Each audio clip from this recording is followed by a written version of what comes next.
Welcome back. In this lesson, we are going to be talking about the screw modifier and how to use it for 3D print design. So let's go ahead and do a new project. We'll just do new file general and let's go ahead and save it. We'll save it as just good practice. You can call it anything you want. I'm just going to call mine screw draft 3. Delete the monkey. Sorry, Suzanne. So we'll just delete that. So now let's make something with the actual screw modifier that's 3D printable. So the easiest thing to think about or to make with the screw modifier is some pottery. And we have a whole class on this, but I'm just going to show you really quickly how to make a profile and then revolve it around that line. So the easiest way to do that is to add a single vertex. And the way I do that is just Shift A and then go to Mesh, and then we have single vert, add single vert. So go ahead and do that. If you're like, whoa, I don't have that, that's okay. All you have to do is go to Edit, Preferences, go to your add-ons, and then type in up here, type in extra. And just make sure you have both of these turned on, our extra curve objects and extra mesh objects. And those are just fun to play with. So make sure you've got that.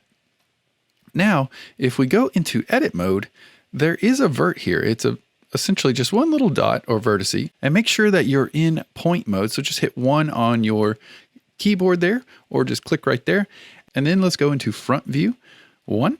And so our vert is right there. It's super duper duper tiny. So now what we're going to do is just create a profile of an object. It could be a wine glass. It could be a piece of pottery. I'm just going to do pottery. So we're just going to hit E to extrude from that vertice, creating another vertice with an edge. So I'm going to hit X to lock that to the X axis here and just go somewhere in here.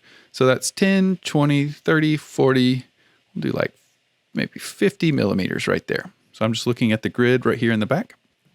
So we've got one little point, and now we can hit E again to extrude another point. I'm just going to go out here about a 45 degrees and then maybe do 1 or 2 more. So we'll just hit E, maybe bring it on back in, and then maybe do 1 more E and just go another 45 degrees like that. So just kind of make like this little zigzag right there.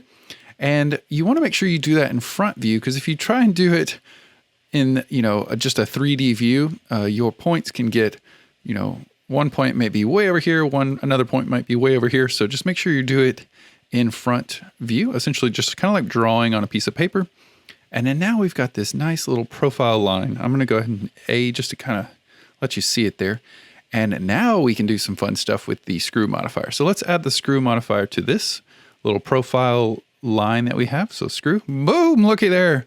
We got us a piece of pottery, but it's not actually quite 3D printable. So when you're using the screw modifier for 3D printing, I want you to remember, if anything you remember from this lesson is remember these few things here, is always to merge. So click that little merge. And what that's going to do is where the two, as this profile is rotating around, revolving around, it will actually kind of weld the geometry together right here. So that's very important. So always make sure to turn on your merge. And another thing is on the normals. So if you're in Eevee, like I am right here, then you may notice it's very smooth. You're getting some kind of like jaggedy edges, but that's not really that good when we're designing for 3D print, because we want to see the actual geometry, kind of what it's going to look like in our slicer softwares. So to be able to see that, let's drop down your little normals here and uncheck smooth shading.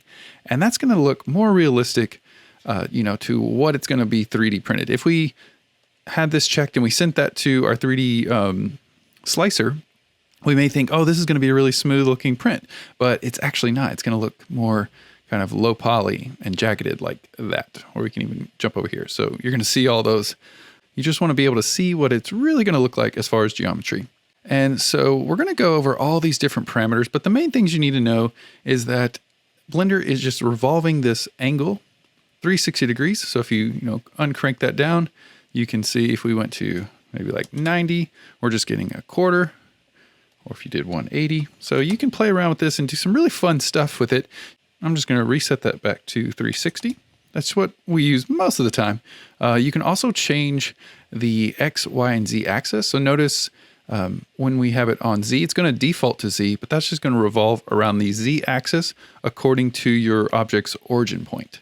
So if we did Y, it's going to rotate this around the Y origin. So it kind of looks just like bunch of nothing really. And also if you do the X, you're going to get a totally different shape. So it's pretty powerful and pretty flexible and fun. So let's just leave it on Z for our pottery. And the last thing I want to show you for the pottery is the steps. So steps are just the amount of, revolves that it's doing here. So we can make this smoother by cranking up our steps. So say if we wanted this to be a lot smoother, you could crank it up maybe even to like 64. Now we've got a nice kind of smooth piece of pottery. You could go even higher if you want, like, 128 if you wanted something really smooth. That is going to take more energy from your computer to process. So I'm just going to leave mine at 16, but essentially it's just adding more steps around your object here, kind of smoothing it out. Next you have render, and that's similar to what we just talked about, but that's going to be more for when you're rendering out objects or photos or animations. We're not going to use that too much, but just kind of keep those the same if you want your renders to look like your viewport here. And one other thing to note is the stretch UVs. We're not going to really use that too much. That's more about, like adding textures to your designs. That doesn't really pertain to us too much in the beginner or intermediate 3D print design. So, you can just ignore those. So if we were to send this design here to our slicer right now, the geometry is way too thin. It's just like super duper thin. It's going to be too thin to 3D print. So you probably get some errors. So all you would have to do is just simply add another modifier like the solidify. And we haven't talked too much about this in the modifiers courses, but if you've taken my beginner courses, then you know all about solidify. And you can just type in your thickness. So if you wanted 1 millimeter of thickness, looky there. So now this is 3D printable. Let's go ahead and jump back over to object mode, go to our 3D print toolbox. And one thing, if you're ever checking your object here for non-manifold, it's going to say that there's 4 non-manifold edges. And what that is are the edges that we created, the profile line. So if we kind of look in here, let's see if we can find him. There it is. So it's highlighting these edges. And why it's doing that is because technically Blender sees that as kind of an open, just floating edge. It's not taking into account our screw modifier. So that's okay. When we export it, it's going to merge that seam right here and make this a solid piece of geometry. So I just wanted to kind of go over that and make sure everyone's like, wait, it says it's not manifold. Technically it is, but super technically it's not, because Blender is not accounting for the modifier there. If you were to apply that screw modifier, then you shouldn't see those anymore. So that's kind of what I'm saying, but I just want to kind of further explain that. So let's go ahead and export this out. I'm going to tell it where I want. Get a little STLs folder, and this will be our vertice here, and we'll just export that. Now, if we bring it into our slicing software, so I'm just using Prusa here, but if we import that file, we'll just bring it on in, and there we go. We've got a nice little piece of pottery here that is 3D printable. So if we slice it up, we've got our thickness, we've got our screw modifier, and notice, it's been merged and welded together. So we do have a tiny little hole here, and that's because our vertice may not have been directly on the 0 point there. So if we go back into Blender, kind of look around here, you can see if we select the point here and we do G and X, you can actually increase that, if you wanted a little hole in the bottom of your pottery. So super easy, super fun, and super flexible. So that's the quick and easy way to use the screw modifier for pottery. So let's go back to object mode. I'm going to add some color to this, just for fun. Why not? And let's maybe grab it and just slide them over there. All right, so now let's make a little spring. So maybe you want to add some springs to your design or some pipes. This is a quick and easy way to do it. So just do Shift A. We're going to add a circle here, and let's rotate it R on the y-axis 90 degrees, just like that. And I just made my radius about 10 for the circle there. And now what we can do is add the screw modifier. And something happened, but it's really not what we're looking for here. So what we're going to do is, and remember how I said everything about the screw modifier is kind of related to this little origin point here. We can offset that with a empty object, this axis object. And that will kind of, we can use a different object to kind of replace this origin. So to do that, let's do Shift A, create a new empty. And this one right here, we can just call him like the screw empty, anything. So it just makes it a little easier to find. And then on our circle, we can make the axis object that screw empty there. So looky there, we've already got something going on here. And now what we can do is take our screw empty, hit G and X, and kind of move that around. We could also do it on the Y, and that's looking more like what we want there. So I'm just gonna move it just a little bit over to the side and get kind of a circular shape right there. Notice that right here is our empty, and the screw modifier is using that as the revolve kind of position. So let's just keep that on 360 and let's make some pipes. So now we can do these next two, which are screw and iterations. So if we increase the screw amount, it will actually increase the distance that these are kind of, going in a kind of a screw-like pattern. So I'm just going to put it on 30 here. And then iterations is just going to add another one or another kind of spring part to our design here. So just go ahead and click up on the iterations. Bloop. And there we go. We got another piece of spring. I'm just going to put it to 3. And there we go. We got a little spring action going. But remember what I was telling you earlier, that you always want to merge the points. That way, wherever these designs are kind of, all the iterations are adding to, it's going to blend those together or merge those for 3D printing. And remember to turn off smooth shading. So see the difference here? It looks like a nice smooth spring, but if we brought that into our slicer software, it would really look more like that. So that's just going to give you a more realistic look of, what you want this design to look like. So again, you could always smooth it out here. I'm just going to leave it how it was on 16. And there you go. So right now, this object is not 3D printable.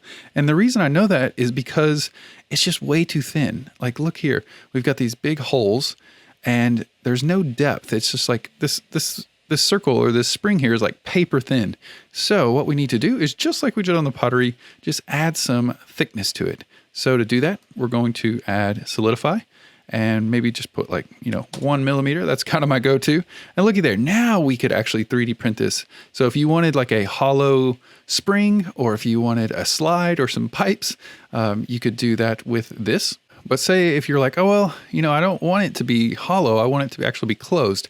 There is a way around this. What you would have to do is actually, apply the screw modifier and then fill in these holes. So let's go ahead and do that. This is a destructive workflow, so I would wait till the end if you are going to do that.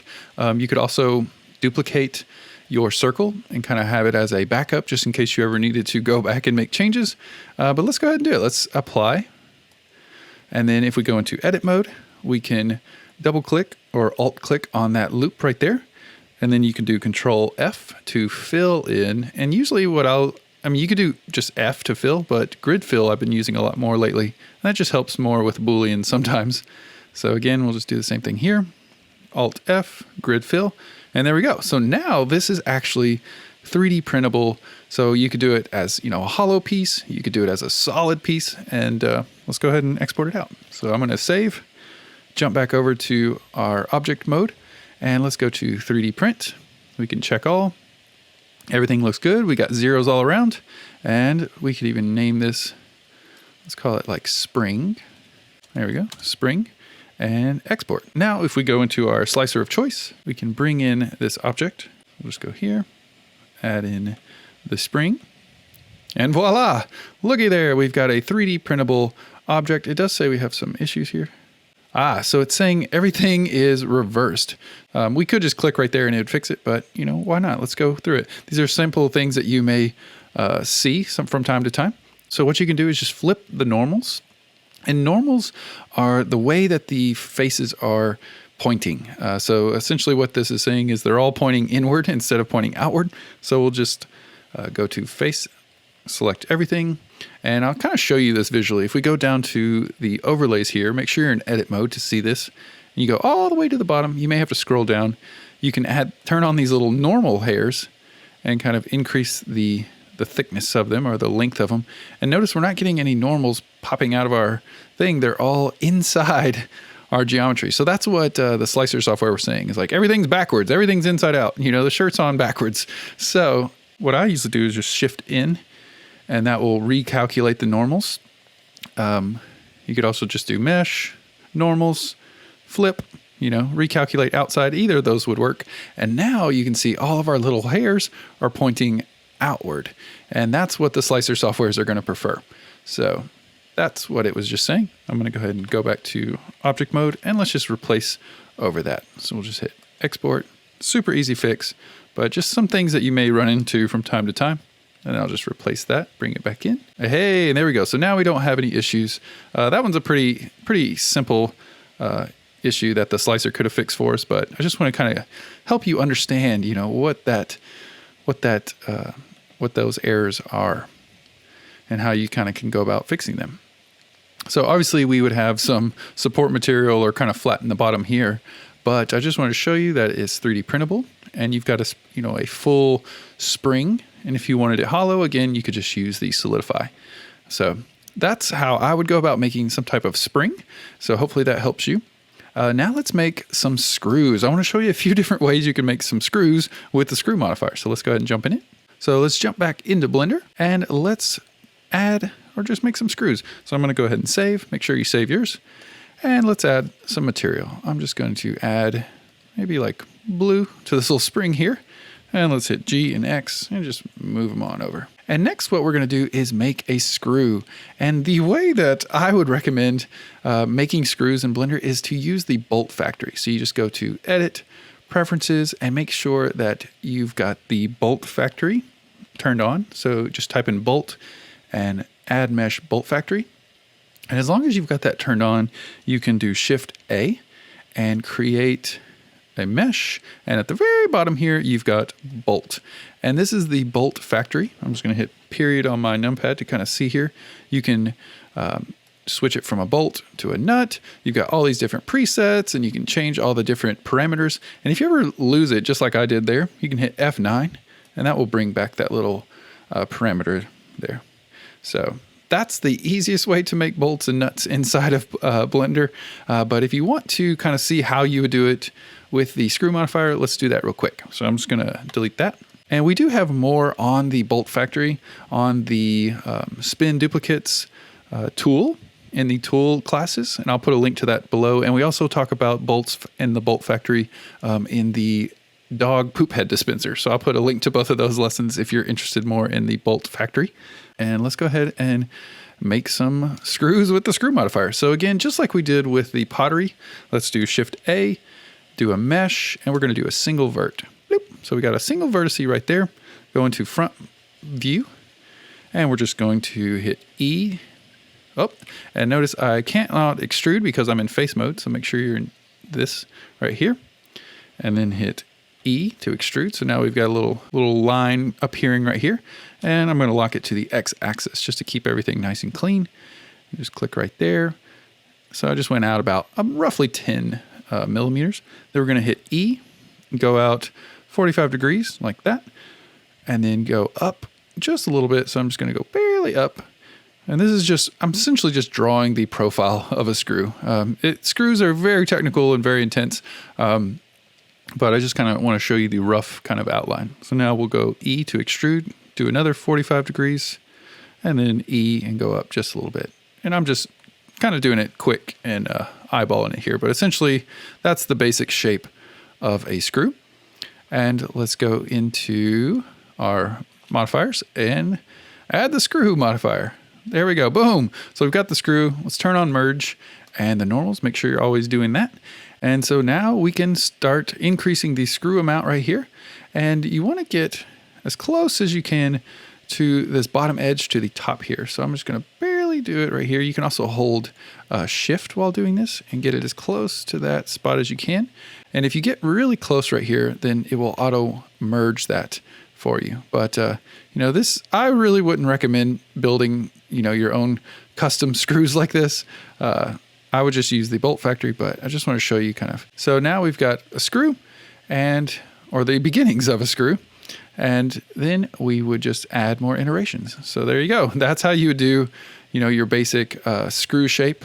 Again, you would have to like apply this. You'd have to close this hole, flatten the top here. It's just a lot more hassle than I would do to make a screw in Blender. But I just wanted to show you kind of the basic kind of idea for that. One thing that I did, I actually made a product with the screw modifier using the design shuffler. And it looks like this. It's just a screw shot slide. It's kind of like a 4-way shot dispenser. And how I did that is just with the profile line here. I'm going to turn this screw modifier off and just delete these top 2 right here. Actually, just the top one. We'll just delete that vertice. And if we turn it back on, hey, now we've got a little slide. It's super flexible. You can hit G and X, and change the way you want the slide to be. And then I just added a solidify modifier with 1 millimeter like that. And there you go. Now you've got a simple slide. So just a few different ways that you could use the screw modifier for 3D print design. Hopefully that helps or gets you, thinking of some ideas or just different ways you can use the screw modifier. It's a lot of fun, but always remember, if you remember anything from this lesson, merge it and turn off your smooth shading. So yeah, that's all we got for this lesson. Let's go ahead and jump into the next lesson and keep on learning.